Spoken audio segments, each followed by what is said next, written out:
ভোগালী বিহুৰ প্ৰাকক্ষণত অসম ৰাজ্যিক গ্ৰামীণ জীৱিকা অভিযানৰ উদ্যোগত অসম ভোগালী মেলা বঙাইগাঁৱৰ বৰপেৰা ৰাজহুৱা খেলপথাৰত তিনিদিনীয়াকৈ অনুষ্ঠিত মেলাৰ দ্বাৰ উন্মোচন কৰে বিধায়িকা দীপ্তিময়ী চৌধুৰী। আত্মসহায়ক গোটৰ মহিলাসকলৰ উৎপাদিত সামগ্ৰীৰ এখন বজাৰ দিয়াৰ উদ্দেশ্যে এই ভোগালী মেলা বিহু প্ৰাকক্ষণত বিভিন্ন জলপান গামোচা আদি ষ্টলসমূহত মেলি ধৰা হয়। এই ভোগালী মেলাত মুঠ ৩৩টা আত্মসহায়ক গোটে অংশ লয়।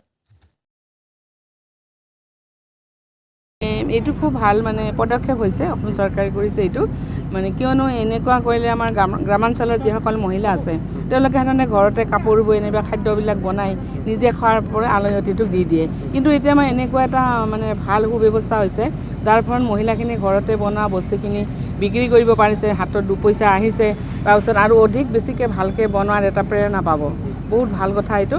আৰু শাল যিবিলাকে বোৱে আমাৰ মহিলাসকলে নিশ্চয় আৰু এনেকুৱা অনুষ্ঠানবোৰে ভালকৈ কৰাৰ কাৰণে তেওঁলোকে অনুপ্ৰেৰণা পাব।